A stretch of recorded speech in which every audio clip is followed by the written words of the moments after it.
नमस्कार, जय हिंद।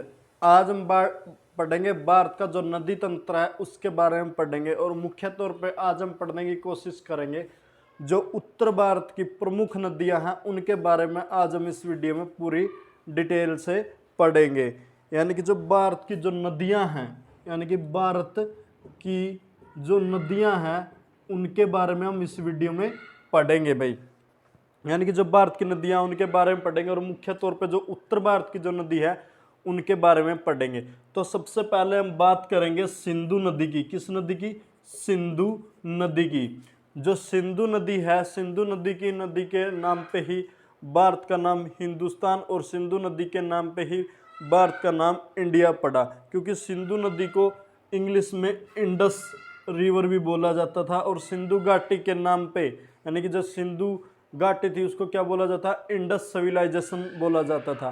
और सिंधु नदी को इंडस बोला जाता था और इंडस से ही क्या बना? इंडिया शब्द बना था, जो कि भारत का नाम है। ठीक है ना भाई। तो जो सिंधु नदी है इसका उद्गम स्थल कहाँ पे पड़ता है? इसका उद्गम स्थल पड़ता है वो है मानसरोवर झील। मानसरोवर झील, जो ये मानसरोवर झील है वर्तमान में कहाँ में पड़ती है? मानसरोवर झील वर्तमान में तिब्बत में पड़ती है, जो कि चाइना के अधीन है। और जो सिंधु नदी है इसकी कुल लंबाई कितनी है? इसकी कुल लंबाई है वो है 2880 किलोमीटर। यानी कि इसकी कुल लंबाई कितनी है? 2880 किलोमीटर है। और जो सिंधु नदी है जो ये कहाँ से बहती है? ये भारत के लेह लद्दाख से होती हुई कश्मीर होते हुए कहाँ पे चली जाती है? पाकिस्तान में चली जाती है और लास्ट में यहाँ का ये कहाँ पे गिरती है? और लास्ट में जाके अरब सागर में मिल जाती है। यहाँ किस में मिलती है? अरब सागर में मिलती है। मतलब इसका उद्गम स्थल कहाँ पे है? यानी कि मानसरोवर झील में, रक्साल में। ठीक है ना। और इसका ये जाके कहाँ मिलती है? यानी कि इसका अंत कहाँ है? इसका अंत है अरब सागर में। ठीक है, किस में है? अरब सागर में है भाई।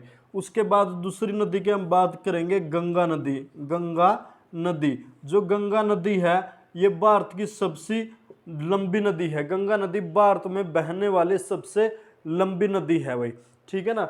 और इसका उद्गम स्थल कहाँ पे है? इसका उद्गम स्थल है गंगोत्री में। कहाँ पे? गंगोत्री में इसका उद्गम स्थल है, या फिर कह लो गोमुख के पास गंगोत्री इसका उद्गम स्थल है। ठीक है ना। और इसकी कुल लंबाई कितनी है? जो गंगा नदी की कुल लंबाई है वह 2510 किलोमीटर है। इसकी कुल लंबाई कितनी है? 2510 किलोमीटर है। और ये किस में जाके मिलते हैं? अंत में ये जाके बंगाल की खाड़ी में मिलती है। यानी कि इसका उद्गम स्थल कहाँ पे है? गोमुख के पास गंगोत्री नामक स्थान पे इसका उद्गम स्थल है। और ये इसका अंत कहाँ पे होता है? इसका अंत जाके बंगाल की खाड़ी में हो जाता है भाई। ठीक है ना। तो इसकी कुल लंबाई कितनी है? इसकी कुल लंबाई 2510 किलोमीटर है। और भारत की सबसे लंबी नदी की बात करूं तो भारत की सबसे लंबी नदी कौन सी है? गंगा नदी है। उसके बाद हम बात करते हैं ब्रह्मपुत्र की, यानी कि ब्रह्मपुत्र की। ब्रह्मपुत्र जो नदी है इसका उद्गम स्थल भी कहाँ पे है? ब्रह्मपुत्र का भी उद्गम स्थल है वो भी मानसरोवर झील है। मानसरोवर झील इसका उद्गम स्थल है। और जो ब्रह्मपुत्र की कुल लंबाई कितनी है? ब्रह्मपुत्र की कुल लंबाई 2900 किलोमीटर है। कितनी है? 2900 किलोमीटर इसकी क्या है?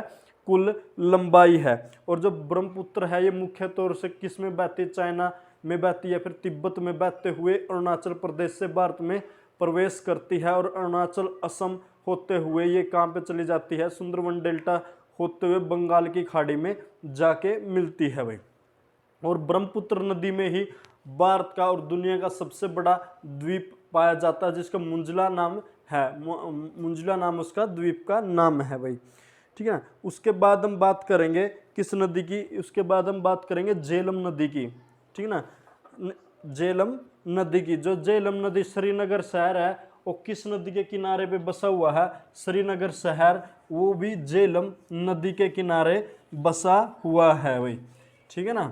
कि यदि आपसे पूछे यानी कि श्रीनगर शहर किस नदी के किनारे बसा हुआ है? वो बसा हुआ झेलम, यानी कि झेलम नदी है। ये भी भारत की जो प्रमुख नदी है। और झेलम नदी की कुल लंबाई कितनी है? 724 किलोमीटर है। और जो झेलम नदी के किनारे पे कौन सा शहर बसा हुआ है? श्रीनगर शहर बसा हुआ है।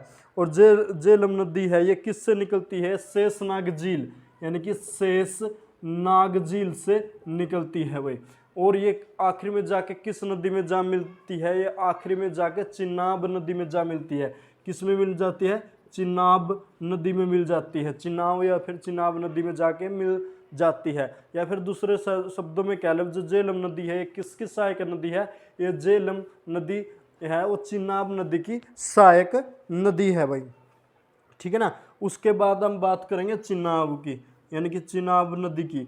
जो चिनाब नदी है ये इसका जो उद्गम स्थल है, इसका जो चिनाब नदी का उद्गम स्थल है वो है बालालाचा। क्या है, बालालाचा, बालालाचा, बालालाचा इसका उद्गम स्थल है।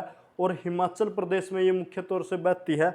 और हिमाचल प्रदेश में इसको ये दो नदियों से मिलकर बनती है।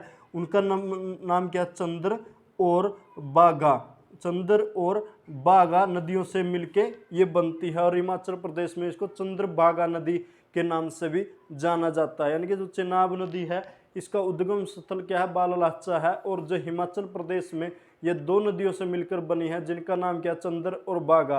यानी कि इसको कुल मिला के किस नाम से जाना जाता है हिमाचल प्रदेश में, इसको चंद्रभागा के नाम से भी जाना जाता है। और आगे जाके इस नदी को किस नाम से जाना जाता है, चिनाब नदी के नाम से जाना जाता है भाई, ठीक है ना। और चिनाब नदी की कुल लंबाई कितनी है भाई, इसकी कुल लंबाई 1180 किलोमीटर है। इसकी कुल लंबाई कितनी है भाई, 1180 किलोमीटर इसकी कुल लंबाई है भाई, ठीक है ना। उसके बाद हम बात करेंगे रावी नदी की भाई, किस नदी की, रावी नदी की।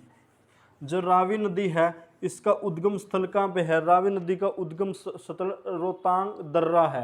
यानी कि रावी नदी, जो रावी नदी है इसका उद्गम स्थल भी कहाँ पे पड़ता है, यानी कि रोहतांग दर्रा इसका उद्गम स्थल है। और रावी नदी है ये किसकी सहायक नदी है, ये भी चिनाब की सहायक नदी है।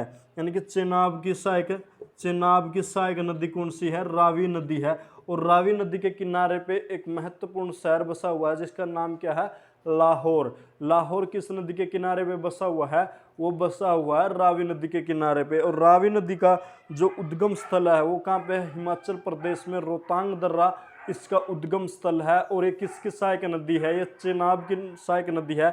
क्यों है चिनाब की सहायक नदी, क्योंकि आगे जाके रावी नदी किस में मिल जाती है, चिनाब नदी में मिल जाती है। इसलिए किसकी सहायक नदी है, चिनाब की सहायक नदी है भाई, ठीक है ना। उसके बाद हम बात करेंगे व्यास नदी की। जो व्यास नदी है इसका भी उद्गम स्थल कहाँ पे है, हिमाचल प्रदेश में रोहतांग दर्रा इसका उद्गम स्थल है। और जो कुल्लू वैली है यानी कि कुल्लू घाटी किस नदी के किनारे पे है, वो है व्यास नदी के किनारे पे। यानी कि जो कुल्लू है, मनाली है, मंडी है, ये सभी शहर किस नदी के किनारे पे है, ये सभी के सभी शहर व्यास नदी के किनारे पे है। और व्यास नदी का उद्गम स्थल क्या है, व्यास नदी का उद्गम स्थल हिमाचल प्रदेश में रोहतांग दर्रा है। और व्यास नदी आगे जाके किस नदी में मिल जाती है, ये सतलुज नदी में मिल जाती है। यानी कि सतलज नदी में जाके मिल जाती है भाई। यानी कि दूसरे शब्दों में कह लो जो व्यास नदी किसकी सहायक नदी है, ये सतलुज की सहायक नदी है। और इसकी कुल लंबाई कितनी है भाई, व्यास नदी की कुल लंबाई यानी कि 470 किलोमीटर है। कितनी है लंबाई इसकी, 470 किलोमीटर। और व्यास नदी के किनारे कुल्लू घाटी व्यस्त है यानी कि व्यवस्थित है। और साथ साथ में मनाली, कुल्लू, मंडी सभी के सभी शहर किस नदी के किनारे, व्यास नदी के किनारे है भाई। उसके बाद हम बात करेंगे वह सतलज नदी की, यानी कि सतलज या फिर सतलुज नदी के बारे में बात करेंगे भाई। सतलज यानी कि सतलज नदी या फिर सतलुज नदी, ठीक है ना। सतलज नदी है इसका उद्गम स्थल कहाँ पे है, इसका भी उद्गम स्थल मानसरोवर झील में है। यानी कि मानसरोवर झील के पास राक्साल नामक जगह है, वहाँ से ये नदी निकलती है। और यह नदी हिमाचल होते हुए कहाँ पे प्रवेश करती है, पंजाब में प्रवेश करती है। और सतलुज नदी के पे ही दुनिया का दूसरा सबसे ऊंचा बांध यानी कि बाखड़ा बांध बना हुआ है। और बाखड़ा परियोजना यदि आपसे पूछी जाए किस नदी पे है, बाखड़ा परियोजना सतलज नदी पे है। और यह हिमाचल और पंजाब की संयुक्त परियोजना है। और साथ साथ में बाखड़ा बांध से हरियाणा, पंजाब, हिमाचल और राजस्थान को काफ़ी सहायता मिलती है, या फिर कह लो इससे काफ़ी लाभ मिलता है भाई। ठीक है ना। और सतलुज नदी की कुल लंबाई कितनी है, यानी कि जो सतलुज नदी की कुल लंबाई है वह 1500 किलोमीटर है, यानी कि कितनी लंबाई इसकी 1500 किलोमीटर है। और आगे चलकर यह किस नदी में मिल जाती है, आगे चलकर यह चिनाब नदी में मिल जाती है। किस में मिल जाती है, चिनाब नदी में मिल जाती है। चिनाब नदी में ये जाके आगे मिल जाती है भाई, या फिर कह लो सतलुज किसकी सहायक नदी है, चिनाब नदी की सहायक नदी है। जैसे कि आपने कई बार सुना होगा, देखा होगा, जो पंजाब है, यानी कि पंजाब को पंजाब का नाम क्यों पड़ा पंजाब प्रांत का, क्योंकि इसका नाम इसलिए पड़ा क्योंकि पंजाब में कितनी नदियां बहती थी, 5 नदियां बहती थी भाई। कितनी नदियां बहती थी, 5 नदियां बहती थी। और 5 नदियों के बहने के कारण ही इसका नाम क्या पड़ा, पंजाब पड़ा। मैं वर्तमान पंजाब की बात नहीं कर रहा, जो जिस टाइम पे भारत आजाद नहीं हुआ था उससे पहले जो पंजाब प्रांत था, यानी कि जो अनडिवाइडेड पंजाब प्रांत था, क्योंकि आज के टाइम में पंजाब भारत में भी है और पंजाब प्रांत पाकिस्तान में भी है। यानी कि जो अनडिवाइडेड जो पंजाब था आज़ादी से पहले, उस पंजाब की मैं बात कर रहा हूँ। तो उस पंजाब में 5 नदियाँ बहती थी और 5 नदियों के बहने के कारण ही उसका नाम क्या पड़ा था, पंजाब पड़ा था। और वो 5 नदी कौन कौन सी थी, यानी कि वो नदी थी चिनाब नदी थी, रावी नदी थी, ठीक है ना, व्यास नदी थी और सतलज नदी थी और झेलम, यानी कि झेलम नदी थी। ये 5 नदियां बहती थी और इसलिए इसका नाम क्या पड़ा था, पंजाब पड़ा था भाई। क्या पड़ा था, पंजाब पड़ा था भाई, ठीक है ना। यदि आपसे पूछे पंजाब का नाम पंजाब क्यों पड़ा था, पंजाब का नाम पंजाब इसलिए पड़ा था क्योंकि उसमें कितनी नदियां बहती थी, 5 नदियां बहती थी, रावी, सतलुज, व्यास, यानी कि चिनाब और झेलम। और ये 5 नदी बहनों के कारण इसका नाम क्या पड़ा था, पंजाब पड़ा था भाई, ठीक है ना। उसके बाद हम बात करते हैं भारत की सबसे लंबी सहायक नदी, यानी कि भारत की सबसे लंबी सहायक नदी कौन सी है, वो है यमुना।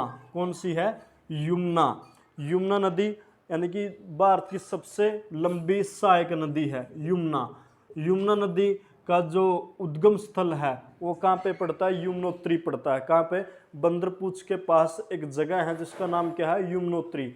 और यमुनोत्री से ही यमुना नदी का उद्गम स्थल माना जाता है भाई। जैसे गंगा का क्या है, गोमुख के पास गोमूत्री है, इसी प्रकार यमुना का कहाँ है, बंदरपूछ के पास एक जगह है यमुनोत्री। तो वहाँ से कौन सी नदी निकलती है, यमुना नदी निकलती है, जो उत्तराखंड से हरियाणा होते हुए, यूपी होते हुए इलाहाबाद नामक जगह पे किस में जा मिलती है, गंगा में जा मिलती है। और ये भारत की सबसे लंबी सहायक नदी भी है भाई, जिसकी कुल लंबाई कितनी है, 1384 किलोमीटर है। कौन सी है, 1384 कुल किलोमीटर है।